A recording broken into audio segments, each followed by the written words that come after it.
Energy. आज हम ऊर्जा या एनर्जी के बारे में हम पढ़ेंगे। एनर्जी को हम कैपिटल ई से ही रिप्रेजेंट करते हैं। The ability of doing work is non energy, अर्थात कार्य करने की कैपेसिटी को या कार्य करने की क्षमता को हम ऊर्जा कहते हैं। जैसे एक व्यक्ति 10 किलो का पत्थर उठा सकता है, पर दूसरा व्यक्ति हो सकता है वो 20 किलो का पत्थर भी उठा ले।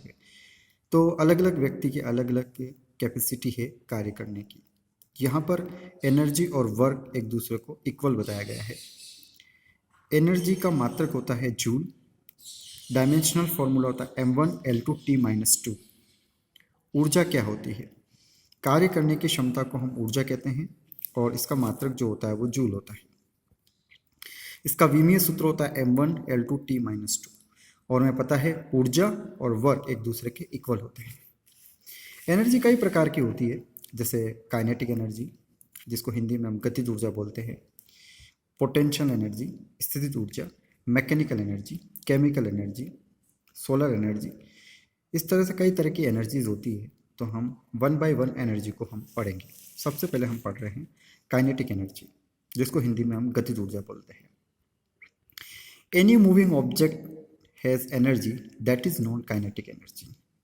कोई भी मूविंग ऑब्जेक्ट में जो ऊर्जा होती है वो काइनेटिक एनर्जी होती है। काइनेटिक एनर्जी का जो फॉर्मूला होता है 1/2 mv²। m यहाँ पर मूविंग ऑब्जेक्ट का मास हो सकता है और v मूविंग ऑब्जेक्ट की वेलोसिटी है। हालांकि इसका मात्रक जूल ही होता है। कोई वस्तु जो गति करती है उसमें गतिज ऊर्जा होती है। जैसे सपोज करें कि ये एक कोई नेल है, कील है, और हम इसको हैमर से हम ठोक रहे हैं, तो हैमर जो गति करता है वो गतिज ऊर्जा होती है या काइनेटिक एनर्जी होती है। ओके, अब हम पोटेंशियल एनर्जी के बारे में पढ़ेंगे। पोटेंशियल एनर्जी क्या होता है? Potential energy is a energy that is stored in an object. This is storage energy, or we can say this store energy based on the position or state of the object।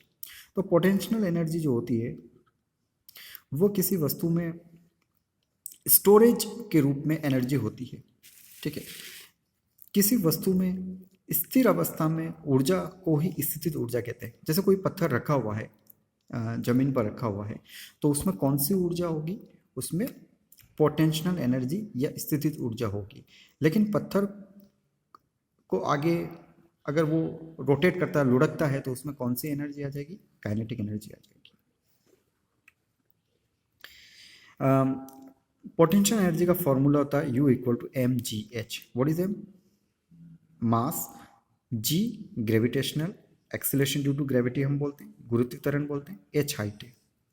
तो जैसे suppose करें कि ये एक mountain है, इस mountain के ऊपर एक पत्थर रखा हुआ है, तो जो पत्थर रखा हुआ है उसकी जो एनर्जी जो होती है वो पोटेंशियल एनर्जी या स्थितिज ऊर्जा होती है। और जैसे ही ये पत्थर लुढ़कता है इस माउंटेन से, इस पर्वत से लुढ़कता है, तो पोटेंशियल एनर्जी अब किस में कन्वर्ट हो रही है? काइनेटिक एनर्जी में।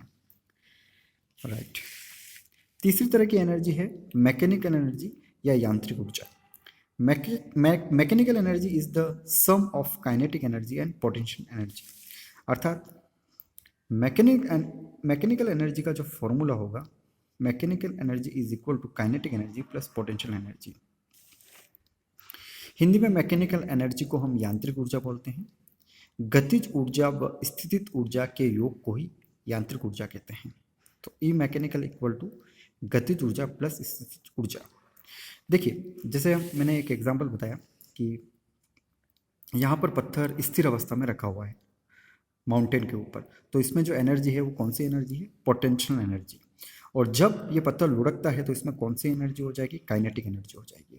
तो पोटेंशियल एनर्जी और काइनेटिक एनर्जी दोनों को अगर हम सम कर दें तो मैकेनिकल एनर्जी या यांत्रिक ऊर्जा हम प्राप्त कर सकते हैं। जैसे देखिए, यहाँ पर एक धनुष है और एक तीर है, ठीक है, एरो और बो है। तो जब ये तीर आगे की तरफ चलता है तो इसमें काइनेटिक एनर्जी होती है, और जब तीर जो है वो यहाँ पर है तो उसमें कौन सी एनर्जी होगी? पोटेंशियल एनर्जी होगी। तो मैकेनिकल एनर्जी क्या होगा? Potential energy plus kinetic energy दोनों का सम होगा। ठीक है, थैंक यू स्टूडेंट।